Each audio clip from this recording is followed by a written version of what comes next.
Hari ini kita sama-sama sipil, Pak. Sejumlah pemuda yang mengatasnamakan Aliansi Peduli Pendidikan Aceh berunjuk rasa di depan kantor Gubernur Aceh. Mereka mendesak PJ Gubernur mencopot Kepala Dinas Pendidikan karena dinilai tidak becus menangani persoalan pendidikan.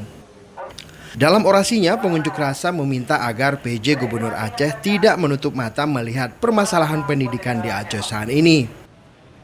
Mereka juga meminta PJ Gubernur untuk segera menindaklanjuti rekomendasi DPR Aceh mencopot kepala dinas berkinerja lemah, salah satu diantaranya Kepala Dinas Pendidikan.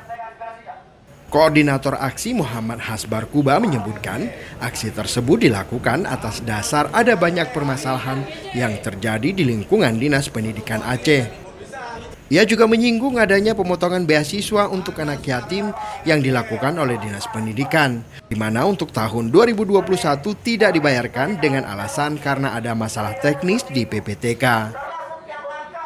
Ya, hari ini kita keinginannya ada Pak Gubernur, kita bisa langsung diskusi dengan Pak Gubernur gitu kan. Cuma karena nggak ada Pak Gubernur, ya kita berikan waktu kepada Pak Gubernur melalui bagian-bagiannya tadi untuk mencopot Kepala Dinas Pendidikan. Kalaupun Pak Gubernur tidak mencopot, berarti hari Kamis kita kembali di sini dan kami harap rekan-rekan media juga hadir untuk sama-sama kita ramaikan aksi demonstrasi. Mungkin sedikit alasan kita menuntut Dinas Pendidikan ini dicopot ini kenapa?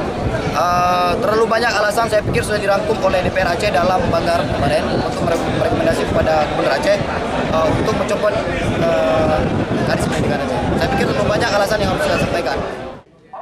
Aspirasi massa ini disambut sejumlah pejabat di kantor Gubernur Aceh.